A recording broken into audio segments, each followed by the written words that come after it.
శ్రీ గురుభ్యో నమః. అందరికీ నమస్కారం. స్త్రీ శక్తి ఛానల్లో ప్రతిరోజు ఒక మంచి మాట మాట్లాడుకుంటున్నాం మనం. అలాగే ఇవాళ హోలీ పూర్ణిమ. అసలేంటి, అందరం కూడా అనేక రకాల రంగులు తెచ్చుకొని హోలీ ఆడుతూ ఇదే పండగ అని చెప్పి సరదాగా సెలవు తీసుకున్నలా కాలక్షేపం చేస్తున్నాం మనం. కానీ అసలు హోళిక అంటే ఎవరు అంటే రాక్షసి పుత్రిక. రాక్షస జాతికి సంబంధించిన ఒక దేవత. ఈ దేవతని ఎవరైనా సరే పిల్లలు లేని వాళ్ళు కొలిస్తే వాళ్ళకి పిల్లలు పుడతారు అనే ఒక ప్రాచుర్యమైన కథ ఒకటి ఉంది. అలాగా ఒక రాజు, ద్వాపర యుగంలో జరిగిన కథ ఇది. బృహత్పదుడు అనే ఒక మహారాజుకి 2 భార్యలు. ఆయనకి సంతానం లేకపోతే ఈ దేవతని ఉపాసన చేయమని చెప్పారు.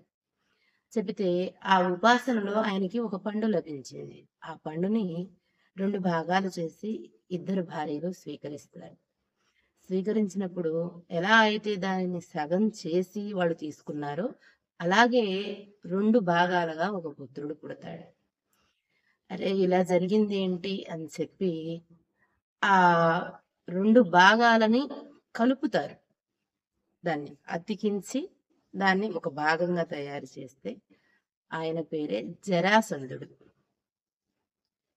ఒక రాక్షస స్త్రీని ఉపాసన చేస్తే, ఒక దేవతను ఉపాసన చేస్తే ఇంకొక రాక్షసుడు పుట్టాడు.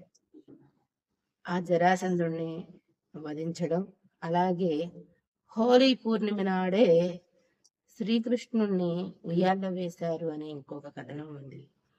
అలాగే రాధాదేవికి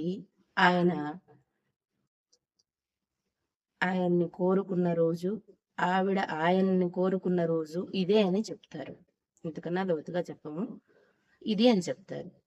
అలాగే హిరణ్యకశిపుడు, ఇది కృతయుగంలో కథ. అంటే దేవత ఎప్పటి నుంచో ఉన్నది మనకి. హిరణ్యకశిపుడు చెల్లెలు ఈ హోళిక.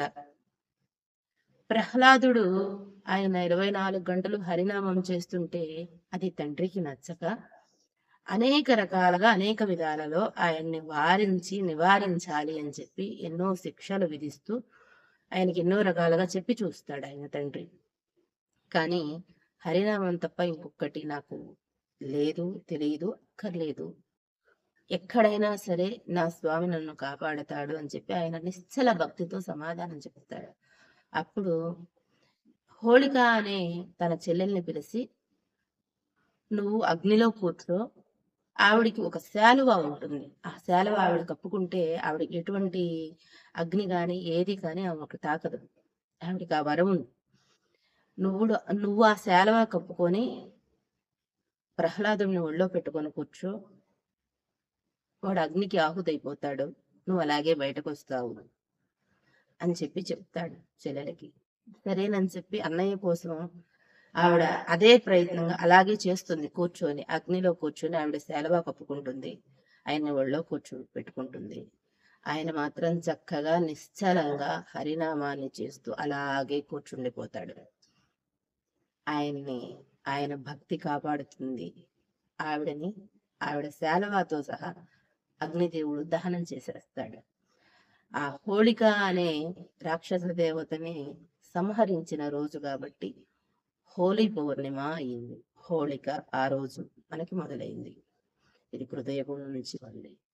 ఒక నిశ్చలమైన భక్తికి చక్కటి ఉదాహరణగా పౌర్ణమి రోజున ఇంత గొప్ప కార్యం జరిగింది కాబట్టి అప్పటిలో చక్కగా పాలు, పెరుగు, తేనె, పసుపు, కుంకుమ ఇలాగా చక్కటి మంగళ ద్రవ్యాలతో ఊరు మొత్తం కూడా వసంతమాడి హోలీ పౌర్ణమి జరుపుకున్నారు.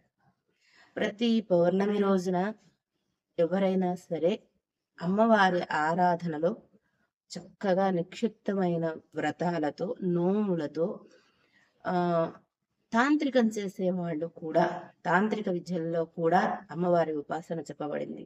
అనేక రకాల కోరికల కోసం పౌర్ణమిని అలాగే అమావాస్యని. అమావాస్య కన్నా ఎక్కువ పౌర్ణమినే ఉపయోగిస్తారు. మన 12 పౌర్ణములకి 12 విశేషాలున్నాయి. ఇది హోళికా పౌర్ణమి. ఈ విశేషం ఇలా జరుపుకుంటారు. అలాగే వ్రతాలు గాని, నోములు గాని ఏదన్నా విశేషంగా ఒక పని అనుకొని అమ్మవారికి ఉపాసన చేస్తే చక్కగా జరుగుతుంది. ఏ పనైనా చక్కగా పూర్తవుతుంది. అలాగా మంగళ ద్రవ్యాలతో హోళీ ఆడారే గాని వసంత పంచమి అంటారు. ఇలాగే అలా రంగులు చల్లుకోవటం అట్లా ఎటువంటి కల్మషం లేనివి ఎటువంటి కెమికల్స్ లేని ద్రవ్యాలతో చక్కగా మనం హోళీ ఆడాలే కానీ కెమికల్స్ కలిపిన అనేక రకాల రంగుల్ని తీసుకొచ్చుకొని ఇవాళ ఇంత డస్ట్ పొల్యూషన్ ఉన్న వాతావరణంలో అటువంటి రంగులతో మనం హోళీ ఆడడం అది సరైనది కాదు. అలా చెయ్యడం వలన మనకి స్కిన్ ఎలర్జీలు రావడం, చర్మ వ్యాధులు సోకడం, అలాగే ఇంకా పొల్యూషన్ అవ్వడం వాతావరణం. దాని వలన మనకి నష్టము లేదు, మన పిల్లలకి, మన భవిష్యత్తు తరాలకి నష్టమే జరుగుతుంది కానీ లాభం ఏమీ ఉండదు. ఇది ప్రతి ఒక్కరూ కూడా తప్పకుండా అర్థం చేసుకోండి. చక్కగా మంగళ ద్రవ్యాలు మనకు ఉన్నాయి, అటువంటి వాటితో మాత్రమే హోలీని జరుపుకోండి. ఆ ఏదైతే నరకాసురుణ్ణి వధించినాక దీపావళి మనం చేసుకున్నామో, హోళికాని వధించినాక చేసుకునేదే హోళీ పౌర్ణిమ. అలా అందరూ కూడా చక్కగా మంగళ ద్రవ్యాలతో హోలీ జరుపుకోవాలని కోరుకుంటూ హోళీ శుభాకాంక్షలు. స్వస్తి.